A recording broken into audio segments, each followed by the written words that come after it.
dapat rezeki. Tapi permasalahannya kalau nggak keluar ya segitu-gitu aja. Walikullin darajatum mimma amilu, kata Al-Quran. Dan setiap golongan, setiap manusia punya derajat di sisi Allah yang berbeda. Kalau mana yang rajin, insya Allah rada cepetan. Mana yang rada galau tingkat kabupaten, tahu bu galau tingkat kabupaten apa coba? Anak aja yang dia lain otak. Kue pancong ada 5. Bukan. Cakep, bodoh amatnya. Kue pancong ada 5, dibungkus sama kain, ngelancong udah lama kawinnya sama orang lain. Sakitnya di sini Pak Rektor. Udah dibela-belain semua untuk ayang beb, jiwa raga for you my love.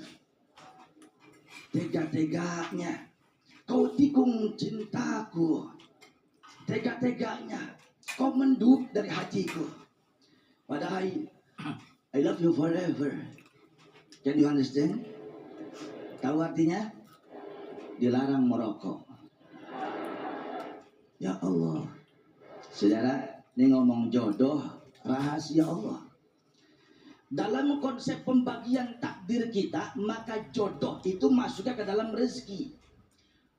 Orang tuh nggak nyari rezeki di goa aja. Pernah tahu kisah Ashabul Kahfi, the 7 sleepers in the world? 7 orang anak muda yang menyelamatkan akidahnya. Rajanya zalim, Allah pada akhirnya menyelamatkan dia di goa Kahfi.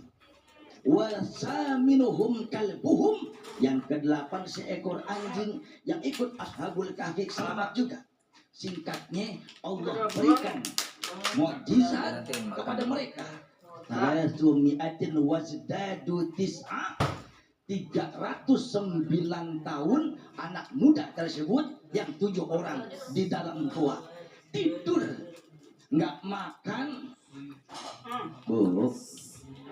nggak makan, nggak minum, nggak update status.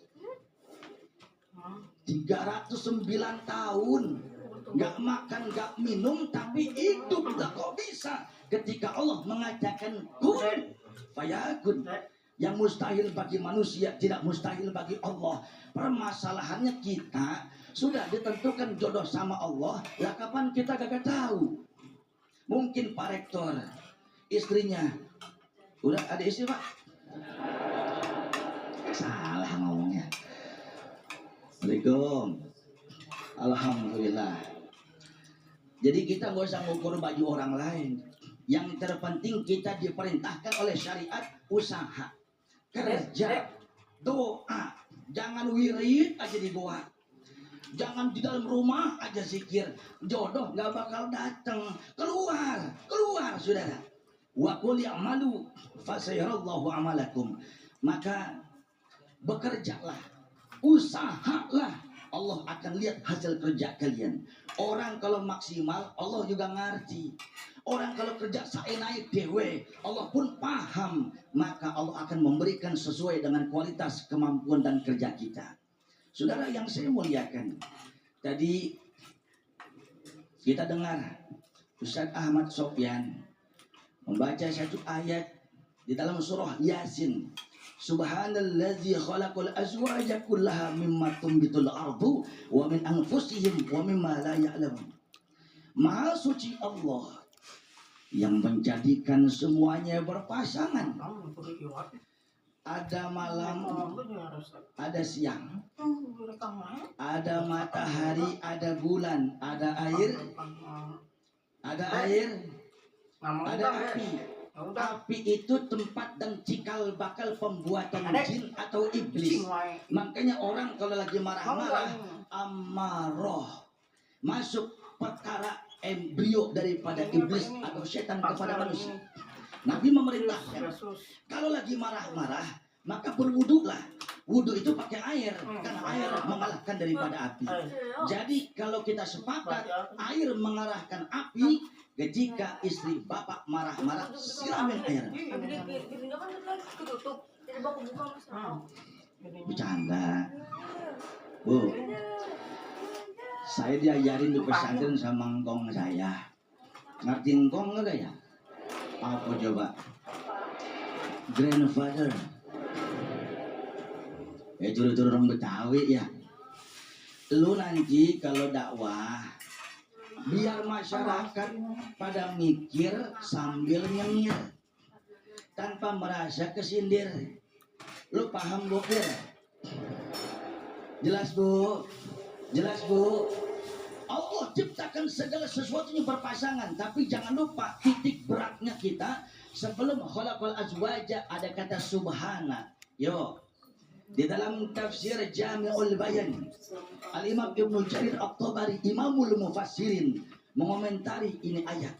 Kenapa perkara jodoh itu diawali dengan subhana? Kalau anak santren bilang subhana itu lit ta'ajjub. Subhana itu untuk sesuatu yang amazing, yang di luar batas kemanusiaan. Nggak bisa kita melaksanakan. Contoh, Maha Suci Allah yang telah menjalankan nabinya, hambanya dari Masjidil Haram menuju Masjidil Aqsa. Peristiwa Isra dan Mi'raj. Allah yang punya, nggak masuk akal. Begitupun jodoh. Tadi yang saya bilang, kadang udah 5 tahun sama ayang beb, rupanya nikung kita. Yang kagak disangka-sangka ayahanda udah ke Palembang, udah ke Jogja. Jodoh kita di depan mata. Inah dia. Selebihnya nanti kita bahas dengan kiai kita, mudah-mudahan ada manfaatnya ya. Amin amin ya rabbal alamin. Terima kasih Ustaz Fatih Irsyad yang telah memberikan mukadimah di awal bahwa hakikat jodoh dalam Islam itu sebuah rezeki yang tak terhingga. Ketika kita mendapatkan jodoh, ada ketenangan di sana, ada rezeki di sana. Namun bagaimana ketika jodoh tak kunjung tiba? Apakah kita harus mencari atau kita sabar menanti? Nah, ini akan disampaikan oleh guru kita Ustaz Arifin Nugroho di segmen berikut. Tetaplah bersama kami di Damai Indonesia yang dipersembahkan oleh Sarwa Dimor, tentu sarung kita di Damai Indonesia aku dengan tema yang sangat menarik, yaitu janji Allah tentang jodoh. Nah, berbicara tentang jodoh, ini merupakan suatu takdir ilahi dan juga merupakan rahasia yang sampai saat ini kita masih belum tahu. Namun ini sudah tertulis jauh-jauh hari 50.000 sebelum kita dilahirkan, yaitu dalam kitab Lauhul Mahfuz. Nah, lantas pertanyaannya, apakah selama ini yang mungkin bagi yang belum mendapatkan jodoh, atau mencari, atau kita menanti, sabar menanti sambil berdoa. Nah, ini selengkapnya akan disampaikan oleh guru kita Ustadz Arifin Nugroho. Silakan Ustadz.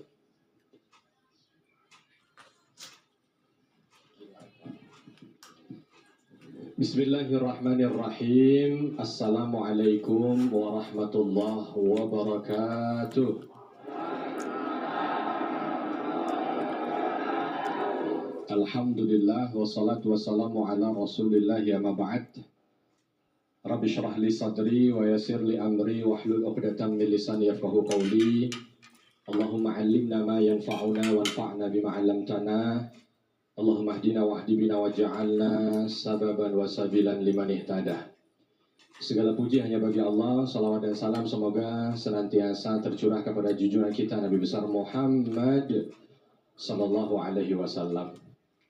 Berbahagia pada kesempatan siang hari ini bisa berkumpul bersua dengan segenap sivitas akademik di Universitas Islam 45 Bekasi. Wabil khusus kepada Bapak Rektor, Masya Allah, ikut bersama dengan kita.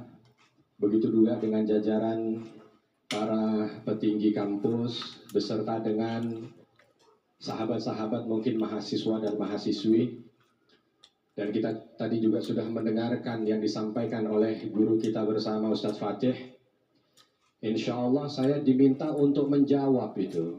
Kalau sampai dengan sekarang jodoh belum datang, lalu bagaimana? Diem apa nyari? Kan begitu. Soalnya itu ya Bang Sofian ya. Siap. Pak Rektor lain. Kalau di kampus ada yang nyatet. Tadi Ustadz Fatih pakai pantun, saya pakai pantun. Beli terasi di warung Bang Riga. Yang konsentrasi insya Allah masuk surga. Satu sama. Baik, kita bicara jodoh. Kalau bicara jodoh, lalu dikaitkan dengan takdir, maka sebagai ahlus sunnah wal jamaah, para ulama yang berkecimpung di bidang tauhid, menyampaikan tentang takdir ini ada yang istilahnya mubram dan ada yang istilahnya mu'allaq. Mubram pasti nggak bisa berubah. Pokoknya kalau sudah begini, begini. Mu'allaq, itu sebab kausalitas. Kalau memang ternyata dia melakukan ini, maka akan dapat. Jika tidak, maka tidak. Kita bukan mau kuliah tauhid, tapi kita mau bicara jodoh. Walaupun di sini jodohnya ada yang sudah mubrom, ada yang mu'allaq. Gitu. Yang mubrom berarti yang sudah jodohnya ketahuan. Ini tolong mohon maaf Bapak Ibu, yang jodohnya sudah ketahuan, jangan berpikir cari lagi. Ini justru yang saya cari-cari Ustadz, bagaimana cari jodoh lagi. Ini khusus ya, buat yang tadi kasusnya, menanti jodoh dan belum datang. Gitu. Kita diam atau kita bergerak. Nah ini penting. Berarti kita mau mencoba untuk belajar adab. Karena kalau kita bicara takdir, secara takdir dari sisi Allah, maka jodoh itu mubram. Karena Allah sudah tahu siapa dan siapa. Takdir kita sudah ditentukan oleh Allah Subhanahu wa taala 50.000 tahun sebelum kita diciptakan. Artinya sudah ketahuan, tapi ini di sisi Allah. Sedangkan di sisi kita ini semuanya masih serba mu'allaq. Makanya ketika bicara jodoh ada yang nyebut rahasia. Bicara rahasia berarti di kita. Sama kayak ujian kalau kita di kampus. Dosen sudah store soal. Soalnya sudah dicetak. Tapi mahasiswa malu-malu masih belajar aja. Padahal soalnya sudah ada. Untuk takdir soal untuk para dosen sudah pasti. Tapi untuk para mahasiswa yang saat itu sedang mencoba belajar, maka semuanya masih rahasia. Jadi ini khusus yang masih rahasia. Yang belum ketemu jodohnya angkat tangan. Yang asli, jangan sudah punya jodoh, dirasa belum jodoh. Wah, ini masalah lagi. Kenapa Pak? Angkat tangan, kayaknya bukan jodoh saya Ustaz. Dikira ketuker jodoh. Ya. Tidak ada jodoh kalau sudah pasangannya, tidak ada yang ketuker. Sebab saya doanya minta yang putih, yang pendiam, pinter masak. Dapatnya bukan. Nah, gitu ya. Kalau minta putih, pendiam, pinter masak, berarti siapa? Hah? cek, mati. Ya. Putih, pendiam, pinter masak. Siapa? Nah itu. Nanti didatengin bawa rice cooker lagi kan gitu kan. Ya enggak lah, walaupun terkadang tidak sesuai dengan apa yang kita doakan, kalau sudah ada di sebelah saat akad nikah, inilah jodohku. Tinggal bagaimana bermuamalah terbaik dengan jodoh yang sudah ada. Nah sekarang bicaranya bukan itu, bicaranya bagaimana kalau belum dapat. Yang belum dapat. Tadi udah angkat tangan banyak banget, tapi kenapa banyak sebelah sini daripada sebelah sini? Angkat tangan, belum Ustaz. Oke, kalau belum jangan mikirin kira-kira jodohnya sudah ada atau tidak. Insya Allah sudah ada. Tinggal sekarang kita, yang terpenting yang bisa masuk di otak dan akal kita dan bisa kita ikhtiarkan adalah bekal kita untuk bisa menjemput jodoh itu. Jadi kalau namanya dijemput, itu sudah ada atau belum? Apa beda dicari sama dijemput? Kalau dicari masih belum ada. Nyari. Tapi kalau dijemput sudah ada. Gampangnya ada perintah ke kita, coba cari tamu di stasiun. Berarti masih nyari tuh, belum pasti sama. Tapi coba jemput tamu di stasiun. Nah, tinggal kita bawa aja lah syarat-syarat apa? Ciri-cirinya. Ketemu. Maka insya Allah yang pas menjemput jodoh. Bagaimana menjemput jodoh kalau kita tidak diminta berpikir kepada subjek fulannya, maka persiapkanlah bekalnya. Ketika disampaikan wattayyibatu littayyibina wattayyibuna littayyibat, contoh penggalan dalam surah An-Nur, yang baik dapat yang baik. Walaupun sebelumnya nggak saya baca, yang buruk dapat yang Buruk. Imam Suyuti menyampaikan makna di sini adalah al-la'iq bihima. Yang cocok buat keduanya, yang layak maka akan mendapatkan yang itu. Kullun muyassarun lima khuliqalah. Yang dia itu berusaha untuk mencapai sesuatu yang sesuai maka akan dapat yang sesuai.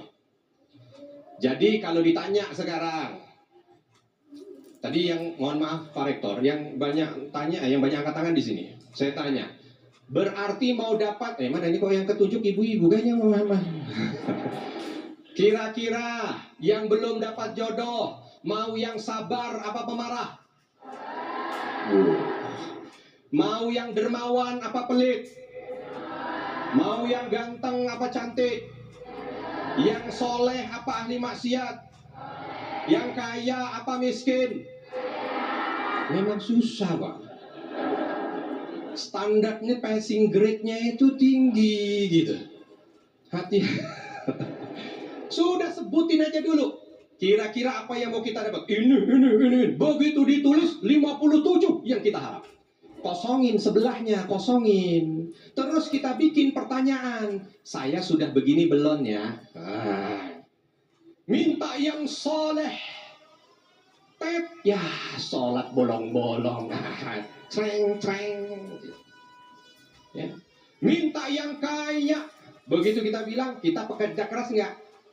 Bangun aja kesiangan. Treng. Ya. Minta yang ganteng. Lah dia gennya 7 turunan ke atas memang begitu. Gitu kan. Ya sudah, treng. Kalau ada yang dapat gak enak ngomongnya ya. Ya berarti mungkin matanya lagi siwer. Ya walaupun enggak juga. Ya tapi itu kan sesuai itu firman Allahnya begitu. Allah ya bihima. Yang cocok. Maka tugas kita bukan bagaimana kita mana dapat siapa dapat. Bukan. Yang penting perbaiki saja kita. Siapkan bekal kita. Makanya ada kata-kata bijak tuh dari para ulama. Kalau mau mancing salmon ya jangan di kali butak. Kalau di kali butak dapatnya apa? Nah itu harus modal kapal tengah laut dengan itu. Maka untuk bisa mendapatkan yang baik, bekali dengan bekal sebaik mungkin. Allah akan pertemukan dengan jodoh yang terbaik. Wallahu a'lam. Udah tutup. Baik, terima kasih Ustaz Arif bin Nugroho, Masya Allah. Satu tambahan di segmen kedua yang sangat menarik sekali. Ada satu caption yang sangat menarik ketika kita mencari dan juga mungkin menanti. Ada satu ikhtiar, ada satu evaluasi tersendiri bagi kita. Ketika kita menyebutkan kriteria cantik atau ganteng, atau mungkin ketika menyebutkan kriteria yang mungkin nilainya setinggi langit, nah kita evaluasi diri kita. Apakah kita sudah sepantas itu nilai kita? Nah, kita akan membahasnya lebih dalam lagi berkaitan dengan jodoh, masalah jodoh memang satu hal yang sangat menarik sekali. Ketika kita membicarakan jodoh, namun banyak saja, masih ada saja pasangan suami istri yang di situ ada konflik, bahkan ada perceraian. Kita akan membahasnya lebih dalam lagi di segmen berikut. Tetaplah bersama kami di Damai Indonesiaku. Sweet Nabi memuliakan wanita surga yang nampak di dunia. Amat suci cinta dan kasihnya pada Rasulullah. Oh mandang sungguh terpuji alatmu dengan Nabi, dengan baginda bunda selalu berseri-seri, selalu bersama hingga ujung nyawa kau di samping Rasulullah. Sayyidah Aisyah sungguh manis sial cintamu, bukan persis novel yang hanya